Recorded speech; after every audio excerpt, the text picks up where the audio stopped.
Hello students, લગભગ ધોરણ 11 માં ભણતા દરેક વિદ્યાર્થીઓનો ક્વેશ્ચન છે કે સર બોyle, ચાર્લ્સ અને ગેલ્યુસેક ના નિયમો સમજાય તો ગયા, પણ યાદ રાખવામાં એટલી જ તકલીફો પડે છે. તો આજે એના માટે એક શોર્ટકટ લઈને આવી રહ્યો છું. સિમ્પલ લોજિક સમજી લો, યાદ ક્રમમાં રાખો બોyle, ચાર્લ્સ અને ગેલ્યુસેક. એબીસીડી પ્રમાણે આમ બી સૌથી પહેલા તો બી જ આવશે ને, તો બી, સી અને જી.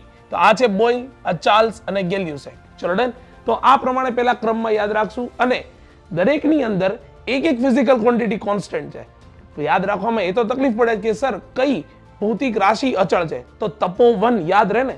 તપોવન માટે શું કરશો તો કે સિમ્પલ તમે અહીંયા લખશો તપોવન માટે ટી, પી અને વી. આ જે ટીપીવી તપોવન આ રીતે યાદ રાખશો તો આ ભૌતિક રાશિ જે છે એ શું થઈ જશે, અચળ થઈ જશે.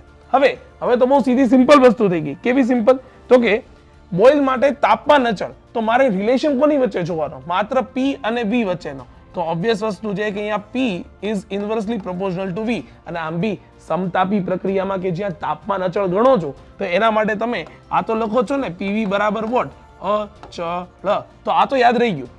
ચાર્લ્સ માટે જોઈ લો, તમારું દબાણ અચળ છે. દબાણ અચળ છે તો રિલેશન કોની વચ્ચે જોવાનો, તો કે કદ અને તાપમાન માટે. તો અહીંયા કદ ઓલવેઝ પ્રોપોર્શનલ ટુ ટી આવશે, અને અહીંયા જ્યારે કદ અચળ છે તો કોની વચ્ચેનો સંબંધ જોવાનો છે, તો કે દબાણ અને તાપમાન માટે. તો એના માટે પણ દબાણ એ તાપમાનના સમપ્રમાણમાં છે. તો અહીંયા બંને માટે તાપમાન સમપ્રમાણમાં થઈ જાય છે. તો આ પણ યાદ રાખવું ઈઝી છે. તો આ એક મેથડ એક તમને તમારી સમક્ષ એવી રજૂ કરી કે જેના કારણે તમે ઈઝી વેની અંદર બોyle, ચાર્લ્સ અને ગેલ્યુસેક ત્રણ નિયમો યાદ રાખી શકશો.